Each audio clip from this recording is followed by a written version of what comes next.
Hola amigos, les saluda Walter Cornejo para presentarles el primer curso de GNB.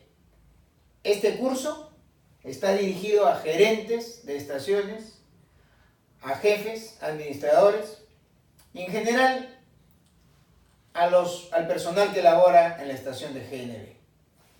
Vamos a empezar por el primer elemento, ya que hablamos de GNB, o sea, vamos a hablar del gas natural. Algunos me dirán, pero ¿para qué? Si ya el gas natural lo conocemos todo, ya sabemos qué es.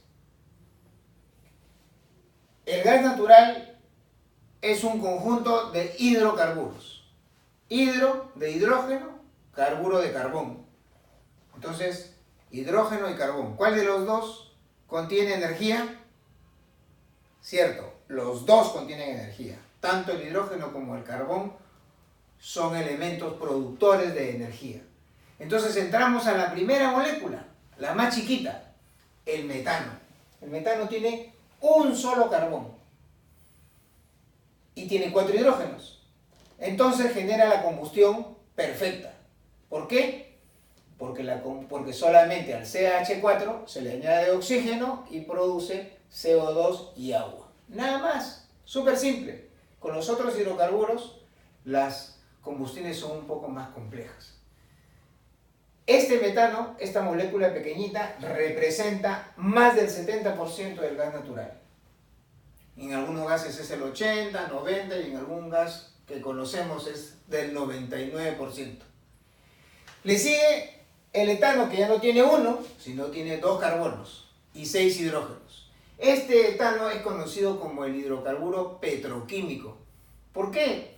Porque del etano sale el etileno, del etileno el polietileno, los plásticos y ya saben, petroquímica de clase mundial.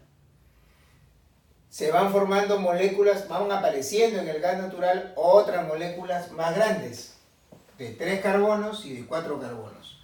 La de 3 se llama propano y la de 4 se llama butano. Ambas se juntan y forman el GLP, lo que nosotros tenemos en los baloncitos de gas. Unos dirán, pero si el GLP ya existía antes del gas de camisea, ¿por qué recién me lo presentan?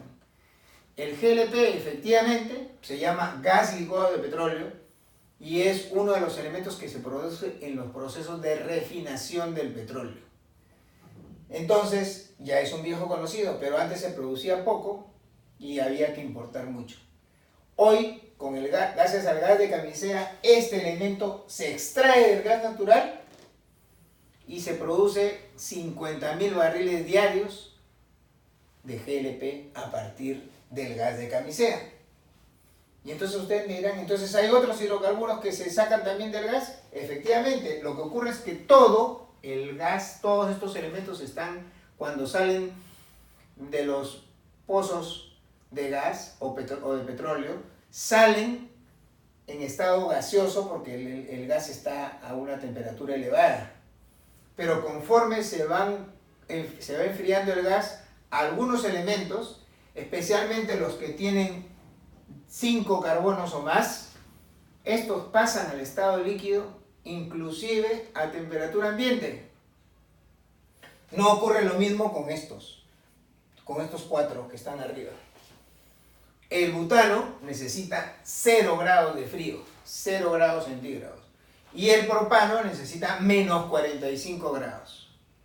¿Quieren saber más? El etano necesita menos 89 grados centígrados y el metano necesita menos 162 grados centígrados. A esas temperaturas de cambio del estado gaseoso al estado líquido o del estado líquido al estado gaseoso, se les conoce como temperatura de ebullición. La del agua a 100 grados centígrados también es una temperatura de ebullición donde el agua pasa del estado líquido al estado gaseoso. Entonces, ¿ahí termina la cosa? No, porque no solamente tiene hidrocarburos el gas, tiene también otros elementos. ¿Qué otros elementos tiene? Nitrógeno. ¿El nitrógeno le aporta energía? ¿Es un hidrocarburo? No, es un gas inerte. No enciende, no prende, no combustiona. ¿Es malo o es bueno? Puede ser malo y puede ser bueno. Puede ser malo si hay mucho nitrógeno en el gas porque le está quitando poder calórico al gas, ya que no produce nada de energía. Es bueno, en algunos procesos es bueno porque el nitrógeno se puede utilizar, por ejemplo, cuando se quiere limpiar una tubería que ha sido probada hidrostáticamente, ha sido probada con agua. El nitrógeno, en ese sentido, como es un gas inerte, se puede utilizar para la limpieza sin ningún riesgo. Por si acaso, el aire tiene 79% de nitrógeno. Así que respiramos nitrógeno. El nitrógeno, por si acaso, también no es nocivo, no es tóxico. Además del nitrógeno, el gas podría tener CO2. ¿Y el CO2 es bueno o es malo? Si es mucho, también le resta poder calórico porque no combustiona. También podría ser que en un proceso donde se requiera mucho frío o en un proceso de liquefacción, el nitrógeno pasa al estado sólido.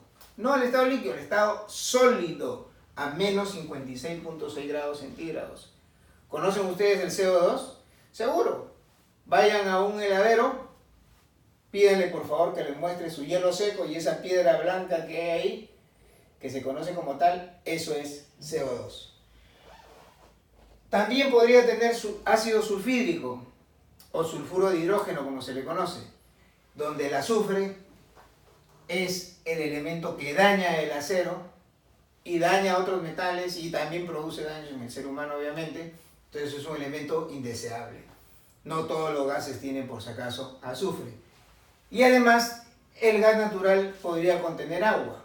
El agua también se solidifica, ya no a menos 56, sino a una temperatura menos agresiva, que es 0 grados. A 0 grados se convierte en hielo y entonces en un proceso de liquefacción hay que retirar el agua porque si no, muy rápidamente se va a volver un obstructor en el proceso. Por último, no están mencionados acá, pero podrían haber argón, xenón y otros gases raros, helio también, que no ayudan a la combustión. Ya ven ustedes, ya saben un poquito más de lo que es el gas natural. Y bueno, solamente decirles que este gas natural, en el caso del GNV, se usa exclusivamente para la combustión, para producir energía para los motores y para poder lograr una gran economía para el país y para aquellos que utilizan este valioso producto. Muchas gracias. Seguimos.